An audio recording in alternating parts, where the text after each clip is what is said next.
Hi there, I'm Nivmiz and I like to make games. It's been a while, but I've been hard at work on improving my speedrunning game Singularium. Today, I want to walk you through the story of how I released my demo, got absolutely roasted by my community, and even made a terrible mistake that almost ruined everything.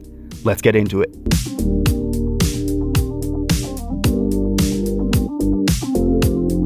So, I'll start with a little more than a month ago, when I decided that I wanted to launch the free demo for Singularium on January 18th.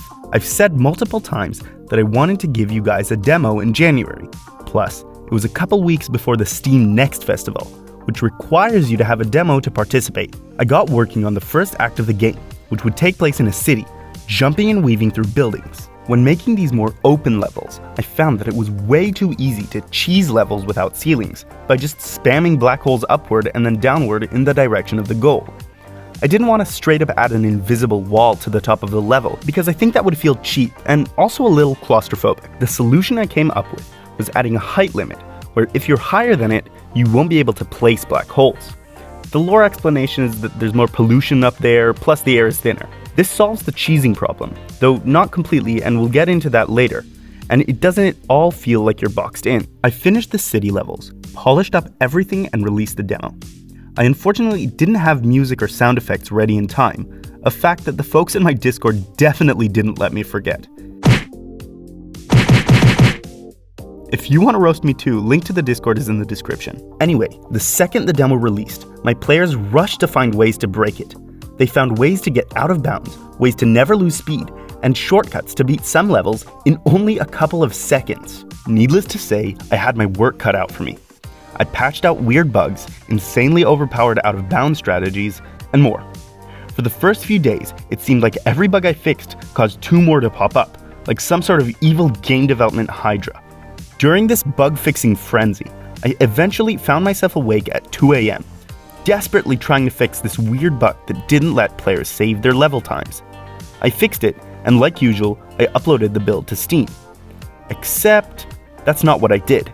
Little did I know, the file I uploaded to the Steam demo page was in fact an exclusive build, which only my Patreon supporters are supposed to have access to.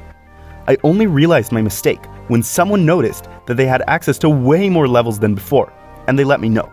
When I understood what happened, I was really worried, because those were levels that my awesome patrons paid money to be able to play.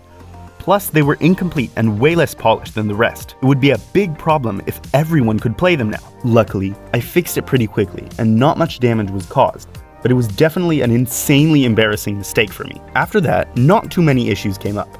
No major bugs, and the Steam Festival went decently, getting the game almost 200 new wish lists, which isn't bad, but it's not ideal either. Speaking of which, if you think the game looks interesting, I'd really appreciate it if you went to the store page and wishlisted it. It's the best way to show Steam that the game is worth showing to more people once it releases. Once the demo was done, I went back to working on the final content for the game, designing levels, decorating, programming features for the level editor, and more. As I'm writing this, I'm done with almost every single handmade level that'll be in the final game. Currently, I'm finishing up work on the level editor, and I'm super excited to see the kinds of things that you guys make with it. I'm also working on adding sound effects, which is a pretty fun process. I find sounds that I think will fit for free online, and I edit them together to make something unique that fits what I want for the game. They're not done yet, but I think they're already super satisfying to hear.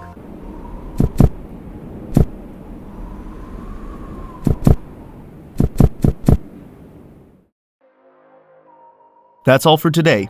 Hope you guys enjoyed, and if you did, I would really appreciate it if you liked the video and subscribe to the channel, so you won't miss any future devlogs. Don't forget to wishlist Singularium on Steam. Until next time, see ya! Massive thanks to all my patrons, No_, Sewerman, Logic Tom, Chris Young, Spotty the Turtle, Spygun21, and Evie.